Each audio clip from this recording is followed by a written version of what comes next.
Assalamualaikum warahmatullahi wabarakatuh.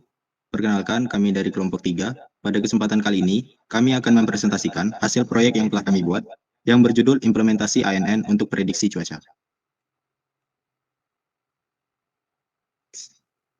Untuk anggota kelompok, yang pertama, saya sendiri, Damianus Christopher Samosir, dengan NPM G1A 022028, dengan rekan Saya Wahyu Zora Manurung dengan NPM G1A 022060. Saya Yudari Fanta Herman dengan NPM G1A 022072. Saya Ferry Fitra Sarawi dengan NPM G1A 022082. Baiklah, di sini saya akan menjelaskan tentang deskripsi dari proyek yang kami buat. Jadi proyek ini bertujuan untuk memprediksi apakah akan terjadi hujan pada hari berikutnya menggunakan data cuaca harian. Model yang digunakan adalah feed-forward ANN dengan arsitektur sederhana. Data historis seperti suhu, kelembapan, dan curah hujan diproses melalui encoding dan normalisasi. Prediksi dilakukan secara biner, yaitu hujan atau tidak hujan, sesuai dengan pendekatan time series sederhana. Selanjutnya, itu ada tujuan proyek. Terdapat beberapa tujuan. Yang pertama, yaitu memprediksi kemungkinan terjadinya hujan pada hari berikutnya. Yang kedua, menerapkan feed-forward artificial neural network. Dan yang terakhir yaitu melatih keterampilan rekayasa fitur pada data deret waktu.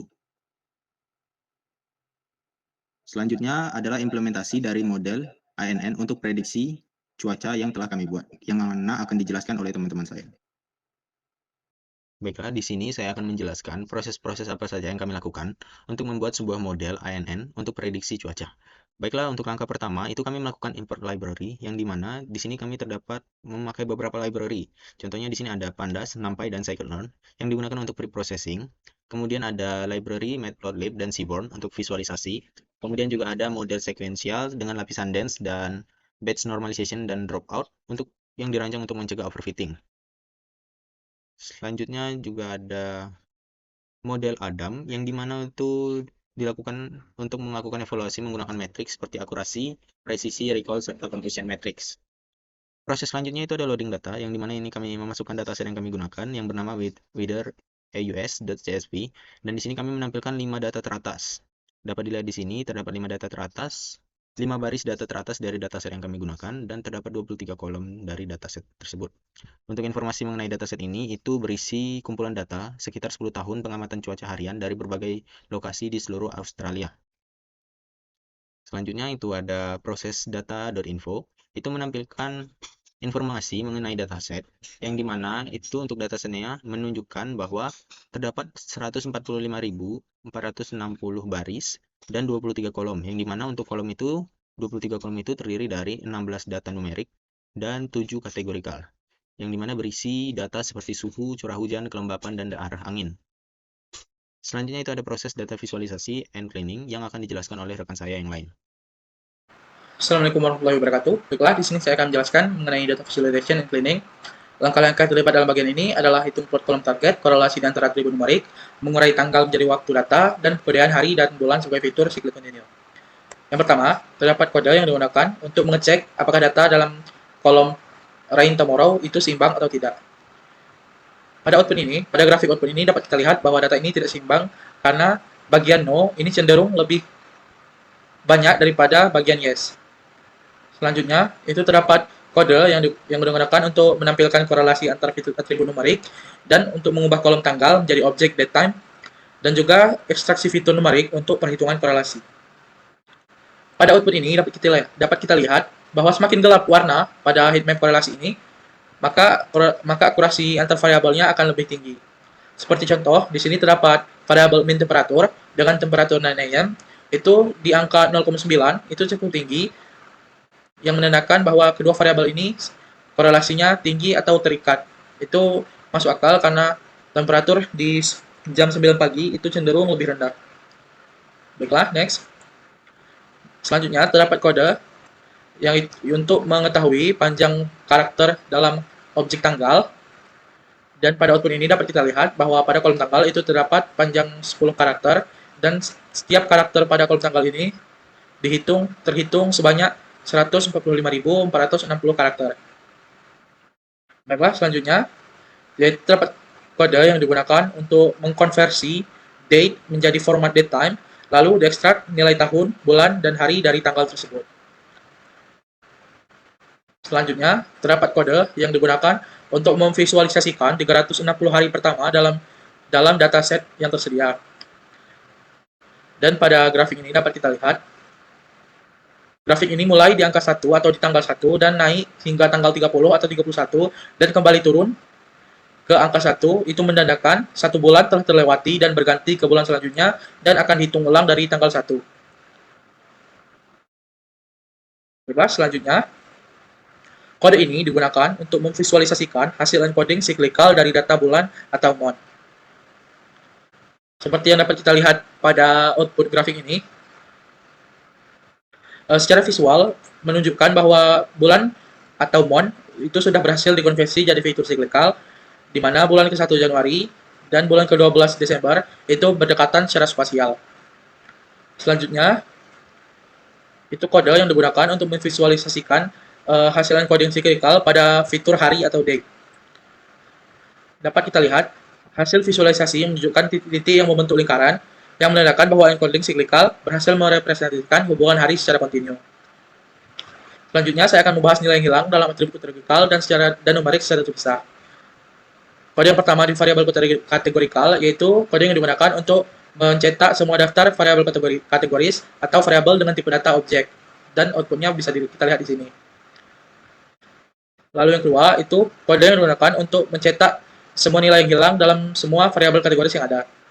Seperti contoh di sini variabel location itu tidak memiliki nilai yang hilang atau nilai hilangnya itu 0. Lalu kode yang ketiga itu merupakan kode yang digunakan untuk mengisi nilai yang hilang dengan modus kolom dalam nilai. Selanjutnya, variabel numerik sama dengan variabel kategoris tadi. Kode ini digunakan untuk mencetak semua daftar variabel numerik atau yang bertipe data float 64.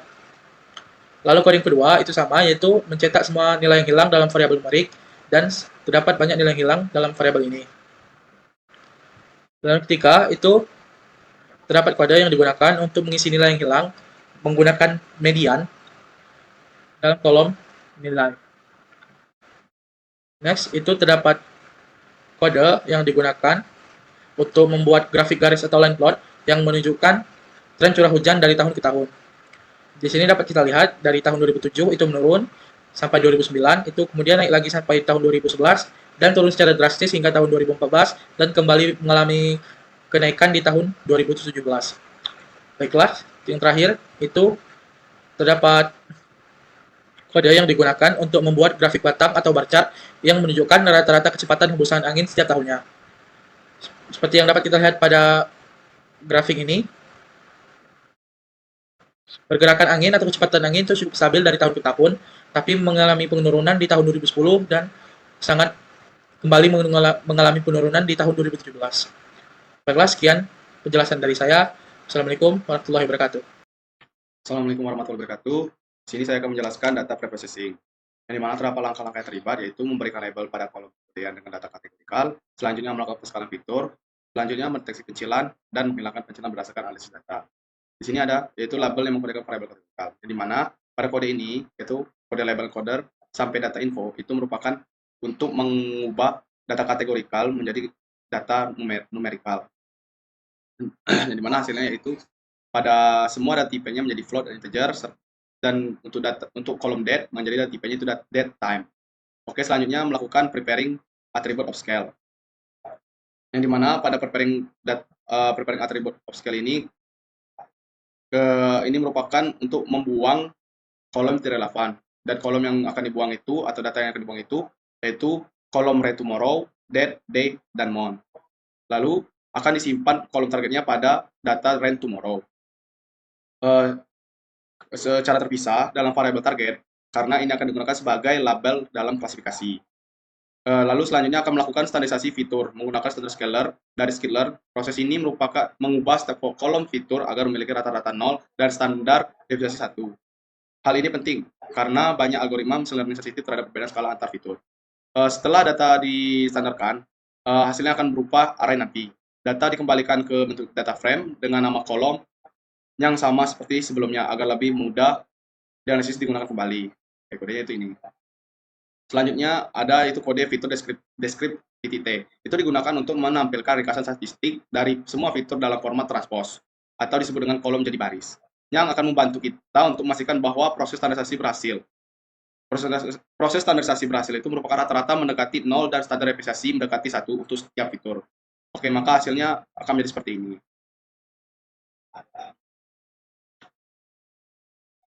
Selanjutnya ada untuk melakukan visualisasi untuk mendeteksi outlier. Di sini kodenya itu untuk visualisasi. Oke, hasilnya akan menjadi seperti ini. Selanjutnya kita akan melakukan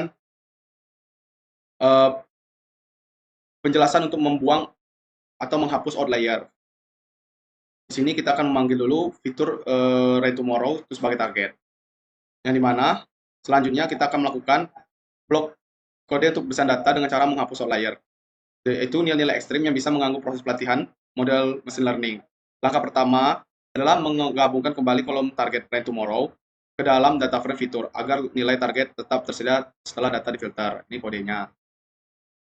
Lalu selanjutnya kita akan melakukan serangkaian filter terhadap fitur-fitur sudah dinormalisasi menggunakan standar scalar sebelumnya dengan menetapkan batas atas dan bawah untuk nilai yang dianggap normal. Misalnya kita mengambil nilai min temp, hanya diizinkan dalam rentang antara minus 2,3 hingga 2,3 standar deviasi dari rata-rata.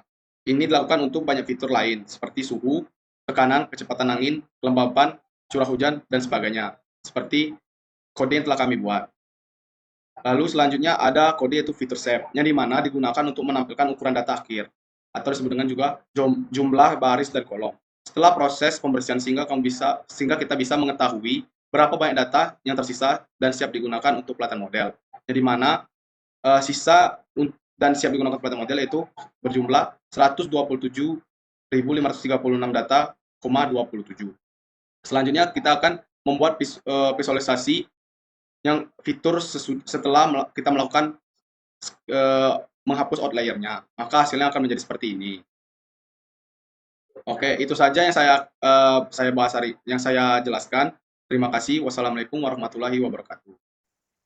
Baiklah, di sini saya akan melanjutkan terkait penjelasan dari modeling yang sudah dibuat untuk memprediksi hujan. Pertama di sini tadi terdapat bahwasanya ada data yang tidak seimbang. Di sini tadi ada data yang tidak seimbang antara prediksi hujan besok ataupun dengan tidak. Nah, di sini kami menyeimbangkan data terlebih dahulu dengan mix mode, di mana nanti datanya yang awalnya itu yang ada 111.000 ini, kemudian yang untuk yang hujan itu ada 31.000 ini, itu akan seimbang setelah dilakukan smooth menjadi 113.000 antar masing-masing data, baik yang hujan atau yang prediksi hujan dan yang prediksi tidak hujan.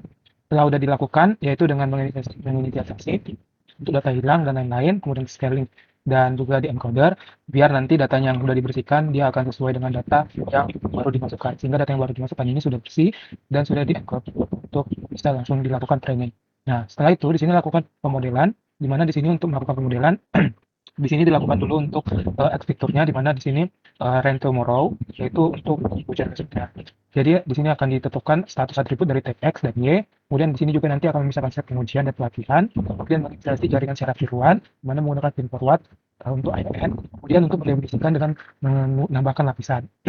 Selanjutnya di sini juga akan menyusun jaringan secara tiruan dan melatih jaringan secara tiruannya. Nah, ini sudah dilakukan untuk split trainingnya. Di sini di split X-trend, X-test, Y-trend, Y-testnya itu menjadi 80/20. Sehingga datanya sudah di split, habis itu langsung dilakukan yang namanya modeling menggunakan feed forward INN. Di sini ada dilakukan early stopping. Ini tujuannya agar nanti ketika data dari akurasi valos yang ada di modeling saat di trend itu sudah sesuai untuk di testing dan untuk trend itu akan berhenti sesuai dengan early stopping radiator. Di mana di sini ada deltanya 0,001, kemudian ada passionnya di sini adalah 20 diambil, kemudian di restore base weight-nya, mana true. Ini sudah dilakukan juga inisialisasi modelnya di mana ada weight signal, dan di sini ada beberapa layer yang dibuat untuk buat agar modelnya menjadi bagus. Kemudian ada di compiling-nya dan ada trend INN-nya untuk melihatnya dicetak di story-nya. Nah, di sini udah dicetak story-nya, udah semua di trend.